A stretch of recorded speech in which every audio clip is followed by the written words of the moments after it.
Browns minicamp is in the books. The next time we'll see this team is when training camp gets underway in about 6 weeks or so. But for today's episode, I want to recap the final day of minicamp. We got some good news to get to on the Deshaun Watson front, then some not so great news to get to on the Amari Cooper front, and then a little bit of an injury scare from Myles Garrett. So plenty of ground to cover. Now, before we get into all this good stuff, I am planning a trip to Cleveland to come do a little bit of a meet and greet and get to see you guys face to face. So I do want to get some bar recommendations, though. Let me know your favorite spot to go to in Cleveland down in the comment section. Rep your local watering hole down below. Now, minicamp day 3 is over with, and we have gone a third and final day with no Amari Cooper sighting. And that's not a big surprise.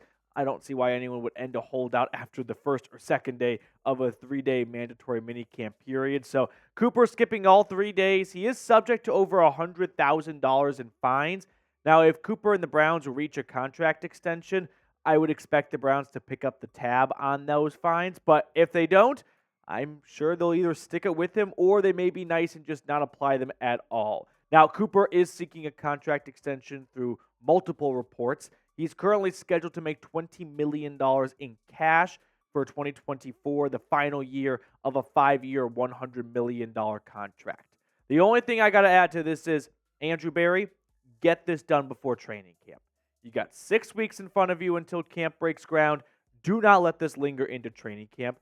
Do not let this be something that keeps the offense a little bit behind schedule as Ken Dorsey implements new wrinkles and just new schemes and new looks altogether because your number one wide receiver is not present.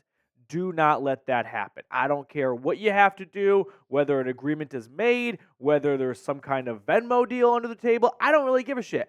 Get Amari Cooper to training camp for day 1. So my gut tells me if an extension does happen, it could be a 2-year contract extension. That would keep Amari Cooper under contract for this year, 2024, 2025, and 2026. I'm projecting a 2-year, $42 million contract extension, which is basically just a 2-year, $30 million. So you could get out after one season, have a decent dead cap hit about $15-ish million. But we just saw the Bengals extend their center on a 1-year contract extension. So maybe the Browns do something similar with Amari Cooper just to keep him under contract for the next 2 seasons. But I think a 2-year contract extension with a slight pay increase going from $20 million a season to $21 million a season could be in play. He is turning 30 years old next week, June 17th. So that's going to bring down the market a little bit, but the guy has played his best football the last 2 years. So those two, in my eyes, kind of cancel one another out. And so I could see Cooper getting just a slight pay increase, especially with the amount of money being thrown around at wide receivers right now. So if you were Andrew Berry, would you do this contract extension? Give me a yes, give me a no. If I were Amari Cooper, I'd be all over it. I mean, you're locked up for another 2 years. Guarantee $30 million. There's definitely no guarantee that if you play out the 2024 season, you'll get more than $30 million guaranteed in free agency. So I kind of view it as a win-win. Let me know what you think down below in the comment section. Second item I want to get to on the docket. Did Myles Garrett get injured? Kinda, not really. Don't be worried or concerned, though. So Garrett appeared to tweak his hamstring during the final minicamp. Kind of pulled up and he walked off the field. He was working with the trainers a little bit. He stayed on the field for the rest of the practice. He did not rejoin the group, though. He wasn't really doing any work on the hamstring, so that's definitely an encouraging sign. Plus, Kevin Stefanski, who I don't think gets the most in-depth medical updates the moment practice ends before speaking to the media. He didn't sound concerned about it. He said Myles Garrett will be fine, but this marks, I think, a second and maybe even a third straight year of on the final day of mandatory minicamp, some star player suffers a very minor injury. Last year, that was Denzel Ward, and that kind of persisted, I think, a little bit into the start of 2023 training camp. But Denzel Ward was sidelined for day 3. He was pretty much they're all in street clothes, but he did not have his helmet on. He was not going through the drills. We never really got a clear explanation as to why. I look at it as more of a precautionary measure, right? Denzel Ward has unfortunately been one of the more fragile players in the NFL. He's yet to play a full season, so why push it on the third and final day of minicamp, especially after last year when he suffered a foot injury during minicamp. So Denzel Ward and Myles Garrett, maybe both nursing some level of an injury, but nothing to be concerned about. We are 6 weeks away from just day one of training camp, 12 weeks away from week one against the Cowboys. I'm not losing a wink of sleep over this, and neither should you. Third and final note I want to share with you guys. Deshaun Watson threw again in front of the media. He threw on the first and the third day of minicamp, took the second day off, and the reports from it were pretty positive altogether. A couple of the things I have jotted down I want to share with you all. Maybe the pass of the weekend or of minicamp was a 30-yard strike to Jaelon Darden over the middle, showcasing all the velocity on his passes. He did have a slight overthrow to Elijah Moore, but that's actually kind of I view it as a good thing. It was 40-plus yards down the field, so if you're worried about Deshaun Watson not having the range after suffering a shoulder injury to his throwing shoulder, he had plenty of it to Elijah Moore. In fact, he had too much of it. So this is actually a rare instance where I was a little bit happy to see him overthrow a wide receiver, right? I still want to know he has that cannon. The bad news is the Browns' first-team offense did not go up against Denzel Ward, the number one cornerback in the secondary, and they still went 0 for 5 in the red zone.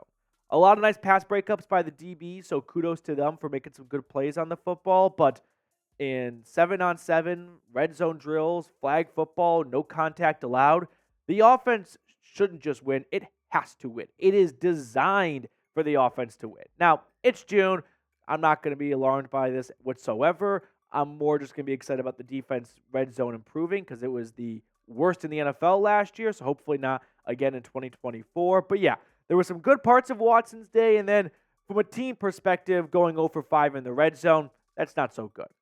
But to say the least, or to say Watson is on schedule is the very minimal here. Like, I think he is probably ahead of schedule based on where he's at, his throwing schedule, how often it has been throughout OTAs and minicamp. When you look around at some of the other quarterbacks making their returns from different injuries from last year, and I mean, the buzz is Watson appears to be way ahead of where anyone expected he would be. At the very least, though, he is on schedule, and that's something Kevin Stefanski has been outspoken about and very happy about. So we will refresh everyone's memories one last time before we don't see these guys for 6 months. Deshaun Watson's injury timeline, right? From the initial injury against the Titans to the right glenoid fracture against the Ravens, surgery 9 days later, and then at the end of December, he's out of a sling at the home Jets game. By March 21st-ish, he kind of begins to throw. April 4th, at the opening of his Philly cheesesteak sandwich spot in Cleveland, he says he'll be ready for week one. April 13th, we hear he's throwing 40 yards plus. May 21st, he is throwing on the first day of OTAs. Same goes for June 11th. So we're 7 months away from the shoulder surgery in November, and he doesn't seem to be limited whatsoever. Sure, the doctors are going to want to be cautious with him, but I think if a game was tomorrow, Deshaun Watson would be more than capable of playing in it. Plus, there is no game tomorrow. There's not a game until early September. So for me, we are way past the point of hopefully Deshaun Watson is ready for week one. No, that's a guarantee in my eyes. I want to make sure Deshaun Watson is ready for training camp day one. With a new offensive coordinator, there's going to be a lot of new things implemented, so I want to see Watson a part of the drills. I know Stefanski loves the mental reps, but I think the physical reps are much more valuable than the mental reps. So let's make sure Deshaun Watson is ready to roll for day one of training camp because he just can't afford to be missing more time, right? He missed all of 2021. He missed 2/3 of 2022. He missed 2/3 of 2023. The guy just hasn't been on the field enough lately. And so I'm going to go to the extremes and say he's got to be there for day one of training camp. If this was the first time he had missed time over the last 2 or 3 years, okay, we can get by. But no, at some point you got to draw a line in the sand and go, enough is enough. He needs to play football. And I think that starts with training camp. Okay, let's wrap up the show by giving some shout-outs right now. So we asked a question on a previous video to name your favorite wide receiver. Iron Eagle said Webster Slaughter. Dion Owen said Kevin Johnson from Syracuse. Dylan Sutcliffe said Travis Benjamin. 2 Putts, 1 Cup. Very funny name. Braylon Edwards. And then I just wanted to give some shout-outs to some other commenters. Brett Payne, Fat Gaming, Steven Wargo, Joshua Miller. Josh, appreciate you for sharing our video over on Twitter and tagging me at Matthew Petey, Denise Graham, and Time Lord as well. So shout out to everyone who gets in the comment section. I know I missed a couple of usual suspects, so if you want to get a shout out on a future Browns report, go ahead and comment today. Let's pick a card to wrap things up here, as I've got producer Reed trying to go back-to-back in his card predicting abilities. What's it going to be today? Let's go 2 of hearts. 2 of hearts, okay. Go back down the lower end. Yeah, I'll go from King of Clubs to 2 of hearts. You know, we don't get the aces often. I'm going to go with the ace of diamonds. I don't know why. I feel like we only get the aces once If I get a this blue again, moon. I have to be cheating.